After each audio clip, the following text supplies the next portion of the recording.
Good morning बच्चों, कैसे हो आप लोग। सबसे पहले तो वेलकम टू यू ऑल, क्योंकि 10th के बाद आए हो और मुझे लगता है ज़िंदगी भर आप अपनी क्लास 10th को नहीं भूल पाओगे। नहीं, इसलिए नहीं कि फ्रेंड कौन थे, क्या हुआ।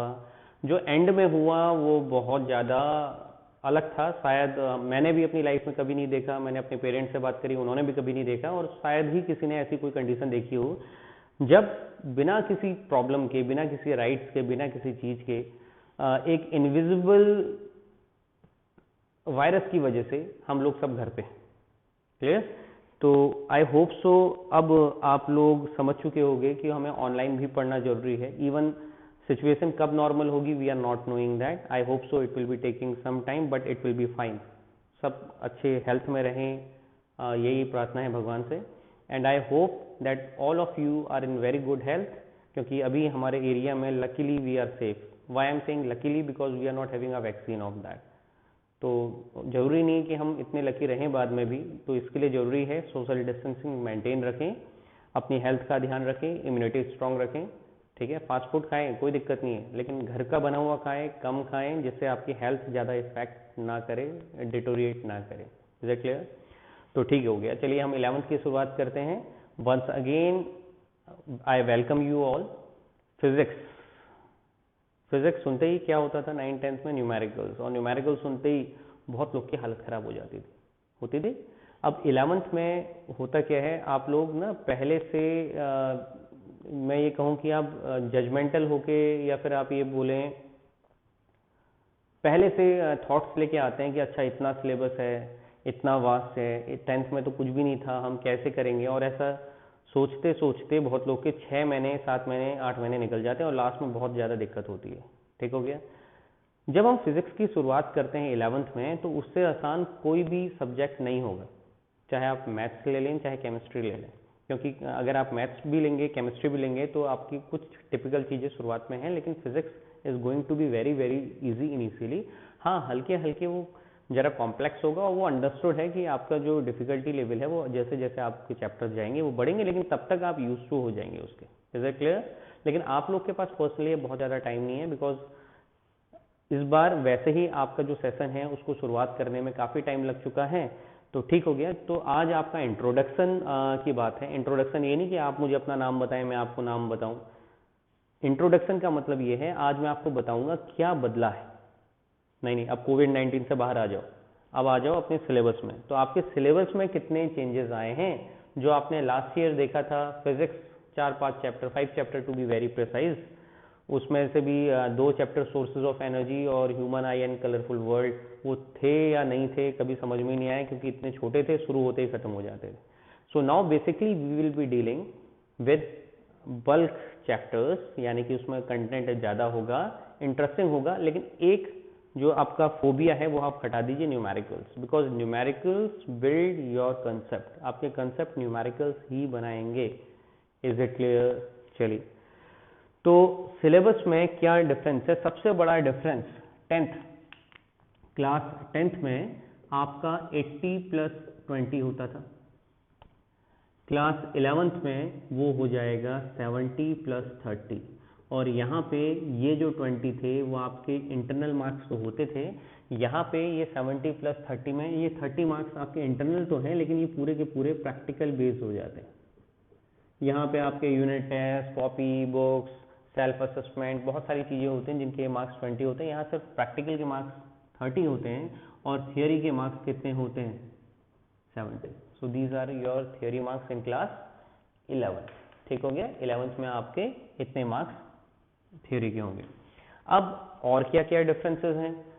नंबर ऑफ चैप्टर्स, ऑब्वियस सी बात है कि देखो, पहले एक और चेंज है, अगर आप इसे पॉजिटिव सेंस में लेना चाहो तो बहुत अच्छा है। फिजिक्स पहले साइंस का एक ब्रांच था, और पूरी साइंस में हम कहें तो नंबर ऑफ चैप्टर्स तो ज़्यादा ही थे। तो यहाँ पे अब फिजिक्स पूरा एक सिलेबस हो गया, जैसा साइंस था वैसा सिर्फ फिजिक्स हो गया। तो नंबर ऑफ चैप्टर्स ऑब्वियसली आपके कुछ बढ़ जाएंगे। तो कितने नंबर ऑफ चैप्टर्स हैं, क्या कंटेंट है, पेपर का क्या वेटेज आता है, तो वो सब मैं आपको बताने वाला हूँ। So initially we will be dealing with your syllabus. आप सबको पता है अब एनसीईआरटी की 2 बुक्स होंगी, एनसीईआरटी पार्ट 1 और एनसीईआरटी पार्ट 2।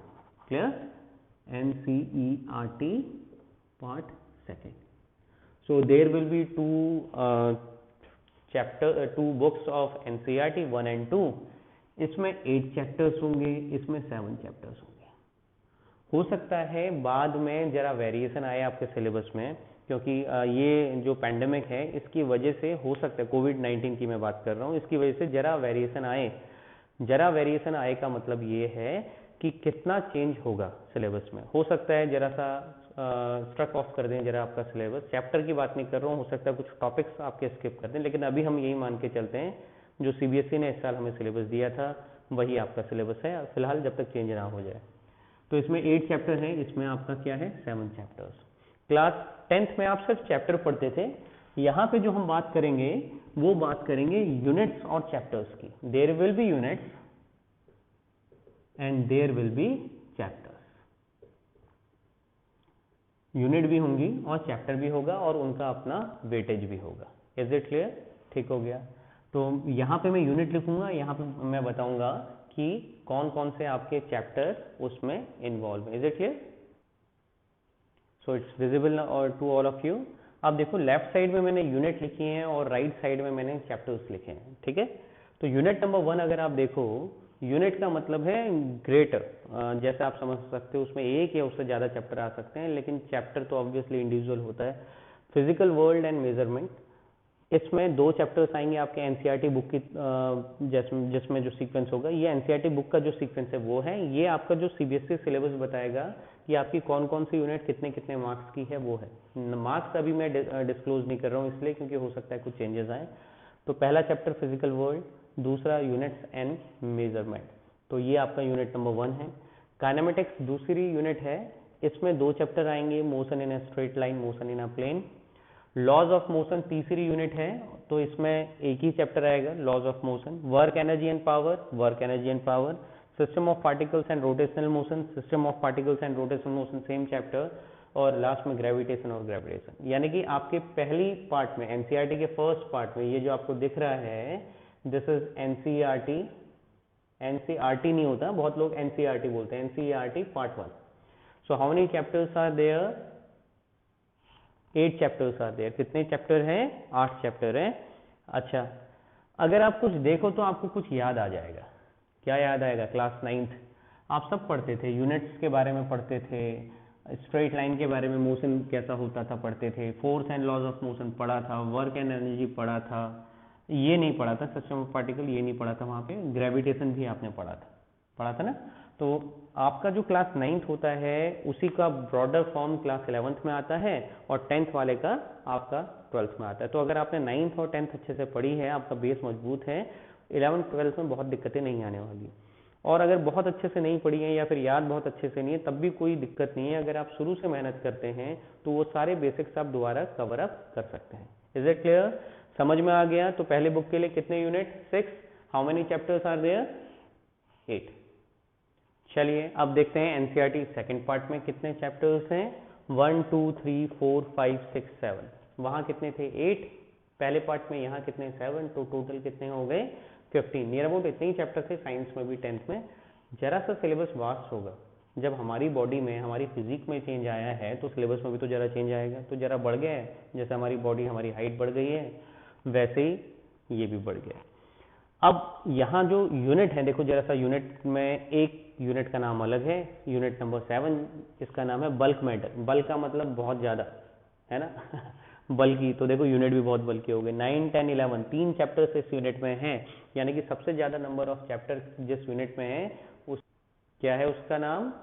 उसका नाम है बल्क मैटर। 3 चैप्टर हैं, mechanical properties of solid, fluid और मैटर। फ्लूइड का मतलब लिक्विड और गैसेस, ये 3 चैप्टर इसमें हैं। थर्मोडायनेमिक्स, ये चैप्टर, ये यूनिट का नाम है और यही चैप्टर का नाम भी है, 12th चैप्टर।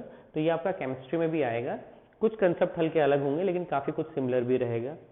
9th यूनिट है kinetic theory of gases, chapter का नाम भी काइनेटिक थ्योरी ऑफ गैसेस। और जो 10th यूनिट है वो है आपकी ऑसिलेशन एंड वेव्स। 2 चैप्टर होंगे, 14 एंड 15, ऑसिलेशन और waves. Clear? You guys are bit lucky क्योंकि लास्ट टू लास्ट ईयर तक सीबीएसई ने इसमें एक यूनिट और बढ़ा दी थी, रे ऑप्टिक्स 12th वाली डाल दी थी। अभी वो हटा दी है, तो आप लोग के लिए जरा सा सिलेबस कम हो गया है और हो सकता है कि कुछ और आप लोग को रिलैक्सेशन मिले क्योंकि अभी आप रेगुलर स्कूल तो आ नहीं पा रहे हैं, तो हो सकता है कुछ सिलेबस कम हो, लेकिन अभी ये जरूरी नहीं है। अभी कोई भी बोले जब तक सीबीएसई कंफर्म ना करें तब तक ना माने। So these were your units and these are your chapters. हल्का हल्का आइडिया आ रहा होगा कि कितने चैप्टर्स हैं, कितना कंटेंट है, ये आइडिया नहीं आएगा, लेकिन कितने चैप्टर्स हैं, कितना क्या यूनिट है। तो एक नया नाम तो पहले ही आ गया, यूनिट्स। ये वो यूनिट नहीं है न्यूटन, जूल। यूनिट्स में आपका उससे रिलेटेड, यानी कि मान लो प्रॉपर्टी से रिलेटेड सारी चीजें हैं, तो वो एक यूनिट में आ गई, बल्क मैटर। क्लियर? तो ये इतने चैप्टर्स हो गए। इतना क्लियर है सबको? ठीक हो गया। चलिए, दूसरा जो चेंज आया है वो कहाँ है? आपके क्वेश्चन पेपर में आया है। पहले आपके जो 1 मार्क, 2 मार्क, 3 मार्क, 5 मार्क के क्वेश्चन होते थे, 2 मार्क के तो हटा ही दिए थे सीबीएसई ने, 1 मार्क के बाद डायरेक्ट 3 मार्क। लेकिन यहाँ जरा वेरिएशन है। यहाँ पे जो मैं बोर्ड का पैटर्न आपको पूरा बता रहा हूँ, 20 क्वेश्चन, देखो नंबर ऑफ क्वेश्चन कितने हैं? 20। मार्क ऑफ ईच क्वेश्चन 1, तो 20 क्वेश्चन 1 मार्क के हैं, तो टोटल कितना हो गया? 20। 7 क्वेश्चन 2 मार्क के हैं, तो टोटल कितना हो गया? 14। 7 क्वेश्चन 3 मार्क के हैं, तो कितना हो गया? 21। और 3 क्वेश्चन 5 मार्क के हैं, तो कितना हो गया? 15। इनको एडअप करो 70, इनको एडअप करो 37। So how many number of questions are there? 37 questions are there. कितने क्वेश्चन आते हैं आजकल बोर्ड में, और ये टोटल कितने मार्क्स का है? 70 मार्क्स का। Is it clear? तो 70 मार्क्स का paper, 70 marks paper, and how many questions are there? 37 questions. Bit has been change, यानी कि पैटर्न में जरा चेंज आया है, आपका करिकुलम में कुछ चेंज आया है, जरा पहले से वाइड हो गया है। लेकिन मैं फिर बोल रहा हूँ, 10th से 11th आने में आपकी मैच्योरिटी लेवल में भी बहुत डिफरेंस आता है। और मैंने बहुत बच्चे देखे हैं और जिन्होंने 10th में बहुत अच्छा ना करा हो, लेकिन 11th में वो बहुत अच्छा, सरप्राइजिंगली वेल करते हैं। और इवन अगर वहाँ उनके इवन 60-65% भी आ रहे होते हैं, तो मैंने बहुत बार देखा है वो बच्चे उन बच्चों से अच्छा कर लेते हैं जो यहाँ पे 10th में 90% करते हैं। तो कोई बैरियर नहीं है, आपको जीरो से शुरू करना है और हर कोई उसी जीरो पे खड़ा है, सब बराबर पे हैं। तो अगर कोशिश आप शुरू से करेंगे तो बहुत अच्छा कर सकते हैं। तो ये मत सोचिएगा नहीं हम तो वहाँ पे इतना अच्छा नहीं करते थे, ये लोग तो इतना अच्छा करते थे, है ना। तो ये सब अपने दिमाग से निकाल दीजिए। सबको जीरो से शुरू करना है, मेहनत करोगे अच्छा करोगे, नहीं मेहनत करोगे अच्छा नहीं होगा।